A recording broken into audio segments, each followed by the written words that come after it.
Saturday mornings at 11 and 11:30 on ATV.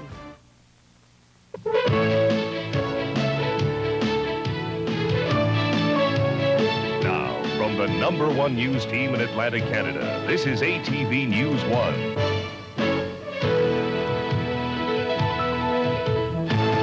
A very good Thursday afternoon, everyone, and welcome to a special edition of ATV News 1. We're coming to you live today from Halifax's Grand Parade. It's all a part of our special ATV Summit coverage here in the Maritimes. We are the station to tune to for all of the information relating to the G7 meetings, which begin officially today here in Halifax. This evening, the ATV Evening News and Live at 5 will be special live location broadcasts as well. They will be coming to you from here in the Grand Parade, where there is entertainment taking place today and throughout this evening, as well as from all locations. Our reporters are currently in the field gathering information relative to the G7 on both the political and entertainment fronts. First, we'll take a look at today's top stories. The first and latest delegate to arrive today is U.S. President Bill Clinton, who arrived at the CFB Shearwater Air Force Base only about an hour ago. Mr. Clinton then took a boat across Halifax Harbor. We can see him now in our ATV News live shot doing a walkabout down in the historic area of the Halifax waterfront, along with Nova Scotia Premier John Savage. Try again.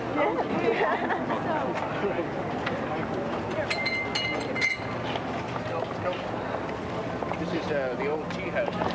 This is restored as we started talking. Very interesting as well at this point to see the Clintons are taking time to stop and greet some of the people inside the area where they are doing their walking tour at this point. The people there in historic maritime garb, they are taking in part of the scenery and taking part in what is supposed to be a very friendly G7 summit. The people down on the waterfront at this hour very lucky to have the opportunity to say hello to the Clintons, and the Clintons are, as is their custom, getting very close to the people and taking the time to say hello.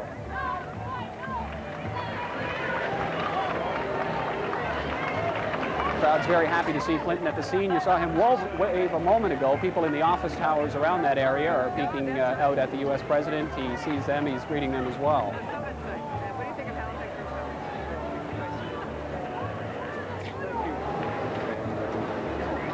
Thank you very much, sir. I hope that I'm seeing that. I hope so. I will look forward to that. Good. Have a good, It's a pleasure. good conference. Thank you. Great conference and a great convocation, which is, I guess, the first time that we heard it.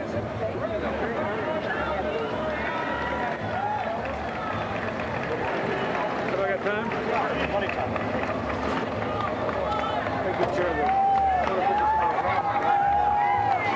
Of course, this is only the first public appearance for the U.S. President this morning. He will be getting in his limo shortly. A moment ago, he did thank Nova Scotia Premier John Savage for the tour of the downtown area. Once inside the motorcade, Mr. Clinton will be heading to more formal visits, one of which with the Japanese delegation. They arrived here in Halifax in pouring rain yesterday. The two countries have a number of issues to discuss, some of them on the official G7 agenda, some of them not. Mr. Clinton clearly wants to spend the time, though, to say hello to some Maritimers and to really get a sense of the maritime hospitality that he was promised when he was invited to this summit.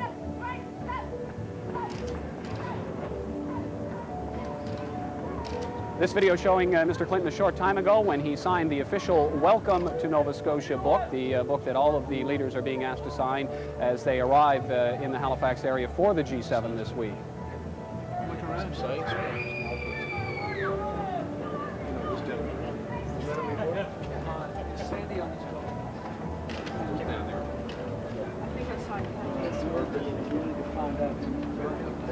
Sandy?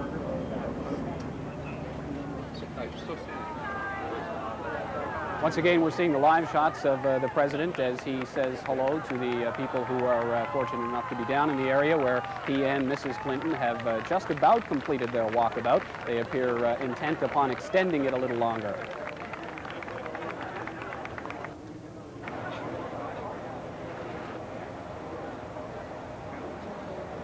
Interesting to point out as well that this is a breach of protocol for the U.S. President. He did ask his handlers upon arriving if he had a little extra time, said he wanted to take the opportunity to say hello to his hosts, not only of course the Premier of the province, but the people of Nova Scotia, the other Maritimers who've come here to attend the G7 functions. He wanted to to welcome or say thank you to the people, a very large crowd that turned out to welcome the Clintons in Halifax today. Now he'll step inside the limo as he does have meetings set for the next few minutes with the Japanese delegation. He wanted to take that time to say hello to everybody, but he does have some pre-summit meetings to attend, and he'll have to be rushing off to those in the next few minutes. Very interesting to see the kind of personality of the U.S. president. He is not really an arm's reach president. He likes to take the time to say hello to people, and people really do enjoy that. It's the kind of show he likes to put on, not only at home in the United States, but whenever he travels abroad. The security officers accompanying the president are well aware that that is his habit. They do secure areas that he is not scheduled to visit in the off chance that he will do what he has done here today and ask to take a little time to walk around and say hello to the people. It's part of what he likes to do. He likes to consider himself a people's politician, and despite the high security required whenever Mr. Clinton visits an area, he does like to take the time to be visible, to reach out and touch people and give them some memories. Clearly evident that he had that on his mind today upon arriving in Halifax. He flew up from Andrews Air Force Base late this morning, touching down at CFB Shearwater here, where all the leaders are arriving. And Mr. Clinton is now off to the more formal end of his business here in Halifax today. Again, his next meeting will be with the Japanese delegation.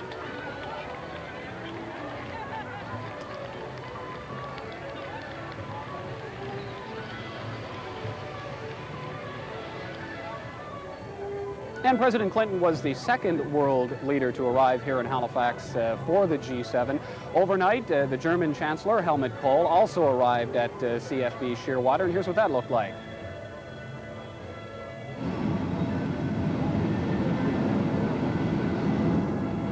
Kohl plans to raise contentious environmental issues at this week's G7 summit while he's here in Halifax. Upon his arrival last night, Kohl said he wants to discuss Royal Dutch Shell's plans to sink a disused oil platform in the Atlantic Ocean. German politicians are said to be outraged about the plan. They say to sink the Brent Star platform would pose an ecological hazard.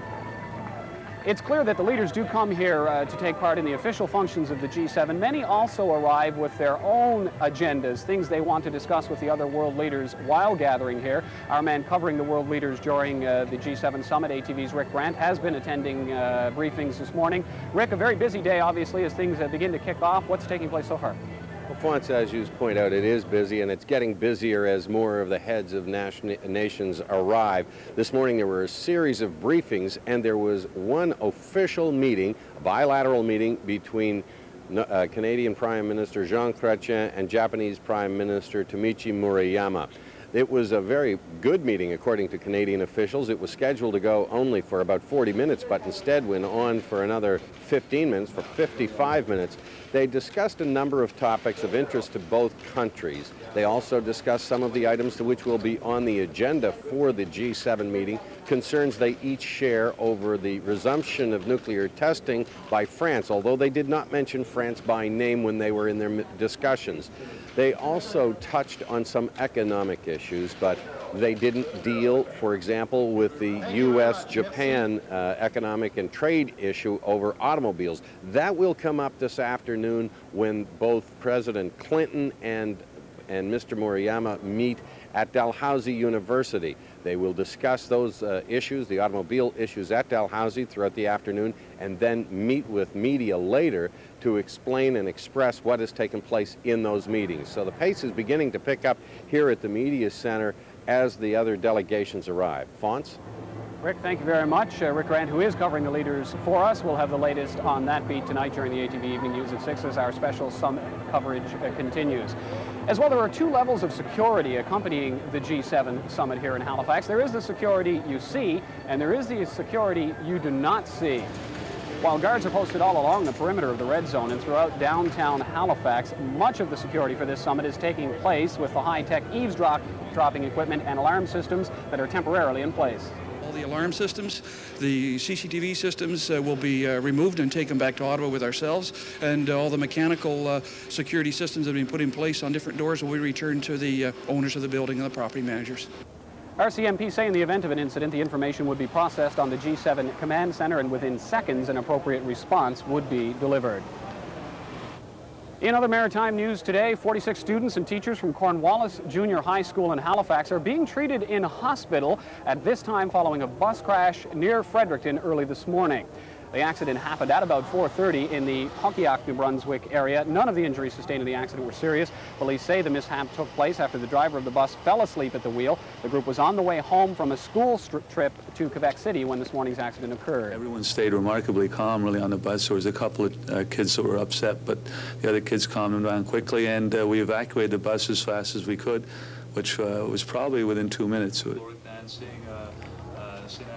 All of the students and teachers will be treated and ready to leave the Chalmers Hospital sometime this afternoon. Some of the teenagers will return to Halifax on another chartered bus, while others are being picked up by their parents. And a bomb blast in Halifax this morning. A 15-year-old boy was injured when what police are calling a homemade detonation device went off in the Spryfield area. The young man involved was said to be seriously injured. He was rushed to hospital. The boy's transported to the hospital. The injuries that he has is not life-threatening. What they're doing now is gathering evidence to try to put the investigation together to find out exactly what happened. And as well, the G7 summit is a summit that is having, they say, widespread impact here in the Halifax area. We're going to discuss that now with one of the people involved in the tourism side of the G7. It's Mr. Joe Cottrell, who's in from Tourism Nova Scotia. Mr. Cottrell joins us, but before we do that, we're just going to take a look at the stage to show you the kind of stuff we're talking about, the kind of events that are taking place surrounding this event. We just move the camera over and see all of the excitement and the people who've joined us here now.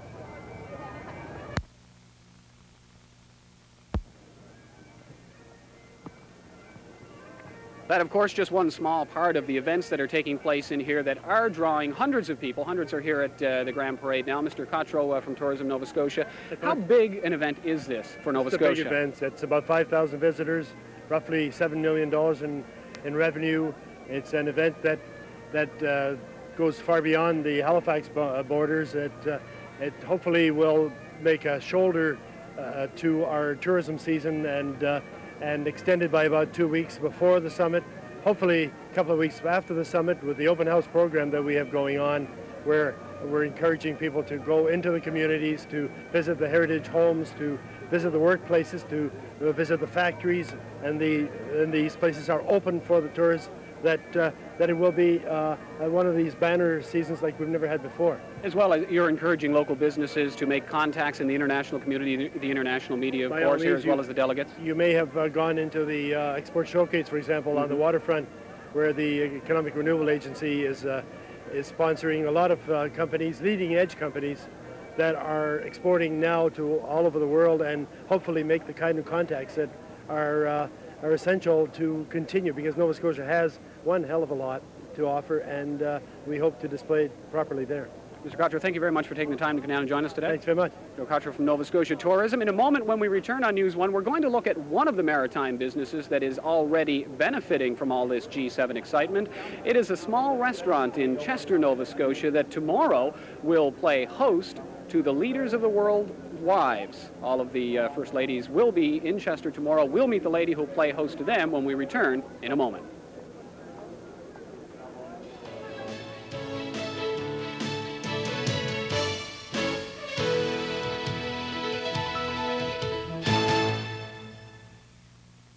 Now playing. I love coming attraction. Now at Wacky Wheatley's Carpet.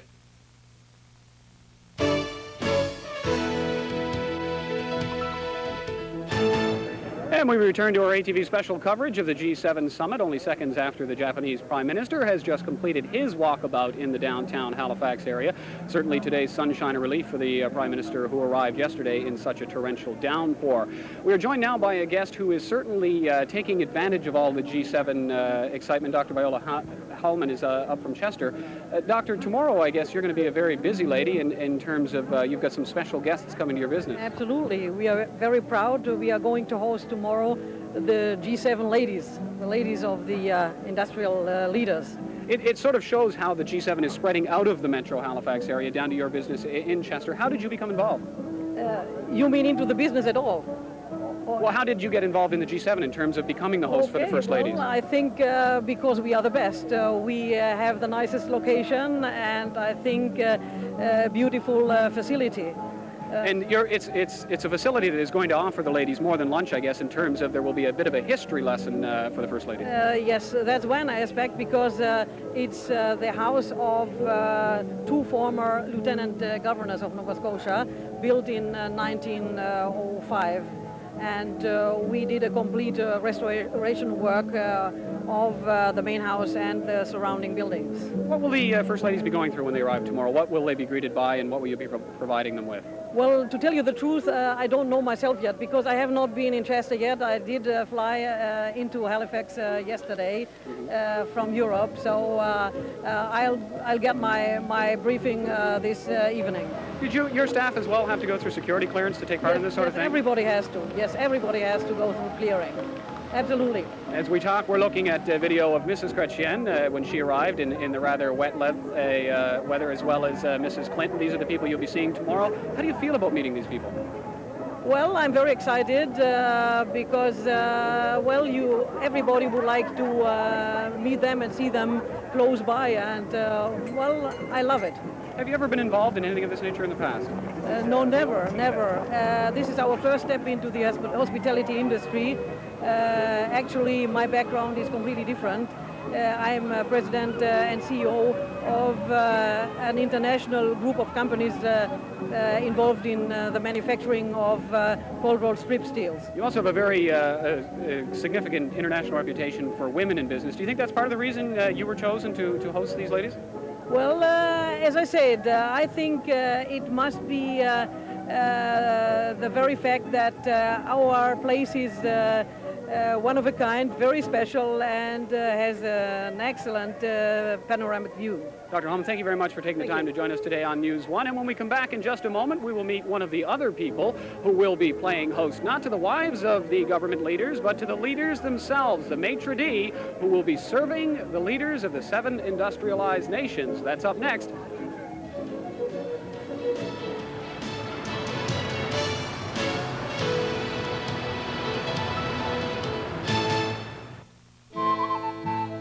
Gardens. Avoiding collision now toll-free for the course nearest you.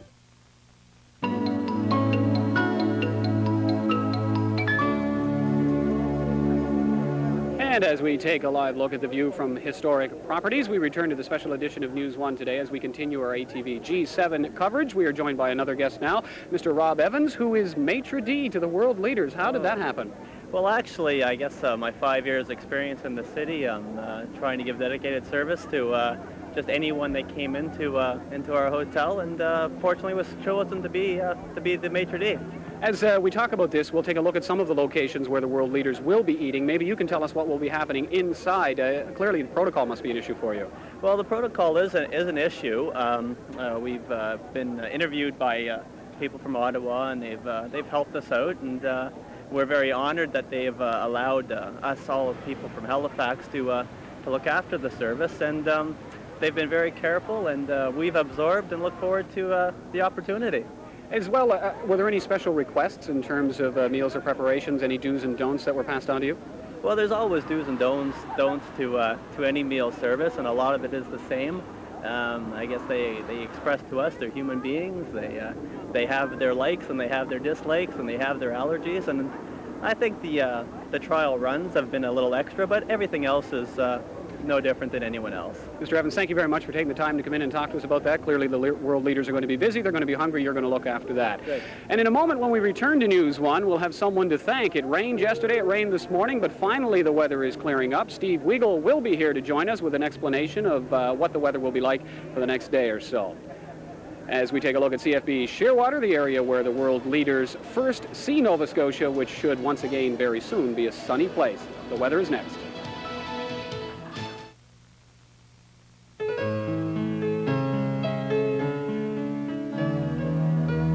And joining me now here in Halifax's Grand Parade, Steve Weigel. We pulled him out of the ATV Weather Center, and I think, Steve, I have finally figured out how to get the sun out in Atlantic Canada. Isn't this beautiful? It is, but it rained during the start of the summit, but as soon as Steve realized he would be working out of doors, take a look behind you, folks. The sun is here. How do you explain that, Steve? Yes, isn't that great? Well, perfect timing, Phonse. In fact, looks like it'll stay sunny for the rest of the day through Halifax. Maybe a scattered shower here and there, but What a way to start off the summit. Absolutely, and a number of people have already turned out for a number of the live events. The day is looking much nicer now.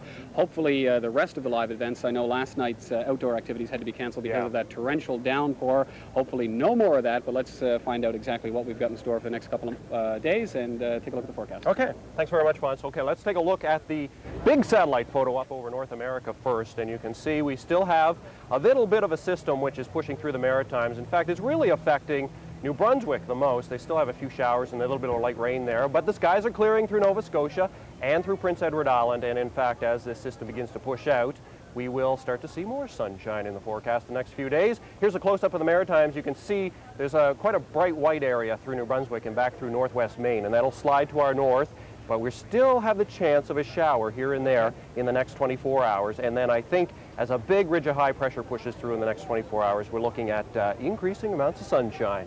Here's a satellite loop, and you can see that system in the past 24 hours has, well, in fact, broken into two. We had one which pushed off into Newfoundland and Labrador, and another to our north, which is going to just dissipate in the next few hours. The system's map for tomorrow shows two lows.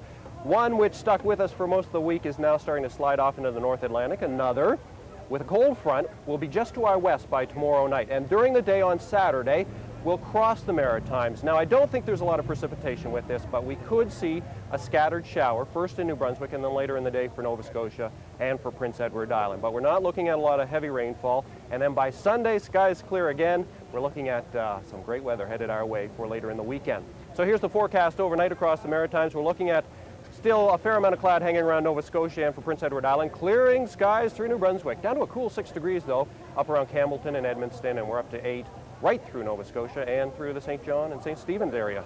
Chance of a shower, as I mentioned, so if you're headed outside, especially in downtown Halifax, bring an umbrella with you, just in case, and maybe a rain jacket also. Then tomorrow, we're looking at sunshine first in New Brunswick, and we could start off the morning with a little bit of cloud through Nova Scotia and for Prince Edward Island, but that will push out quickly by noon. We're looking at sunshine for everyone. 24 for Fredericton, Oromocto, and right up the upper reaches of the St. John River Valley should see about 22. But a very mild day. A little cool along the water, especially through Prince Edward Island and through Cape Breton, but all in all, a very nice day. And for the outlook, here's where it gets really good. We've got sunshine for Saturday. Now we're looking at possibility of a scattered shower during the day, but I think the sunshine will be in full in most areas, 22. And then for Sunday, more sunshine, and much the same for Monday. In fact, temperatures will be very nice indeed. 22, 23 most days. We could see 25, 26 in some areas of the Maritimes. That's your forecast. Now let's take a look at the live eye. The beautiful skies of Halifax.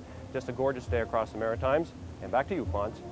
Well, thanks very much, Steve. Obviously, it is a very beautiful day here in the Maritimes. That's it for us for now on ATV News 1. Of course, our special live coverage of the G7 will continue this afternoon with a very special edition of the ATV Evening News and Live at 5. It's a combined show tonight. It will be coming to you from here at Grand Parade as well as at the International Cafe as we look at a live shot now from CFB Shearwater, the honor guard in place there, waiting for the next leader. We'll have the details on who that is and how they were welcomed here in the Maritimes as our special summit coverage continues tonight with the show from downtown Halifax. As well, our coverage will continue tomorrow when ATV News 1 will come to you live from the International Media Center, where reporters from all over the world have gathered to not only report on this event, but also to report on us. They want to know what the Maritimes is like. We'll be showing them that. We can see the jet now of the latest leader to arrive out at CFB Shearwater. The excitement is really beginning to build. We have a great deal to tell you about in the next couple of days as we cover this summit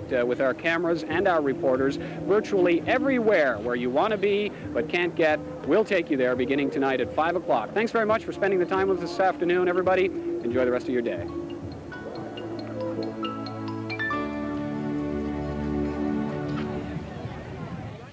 Riddle me this. Why is Batman forever? Tonight at 7:30.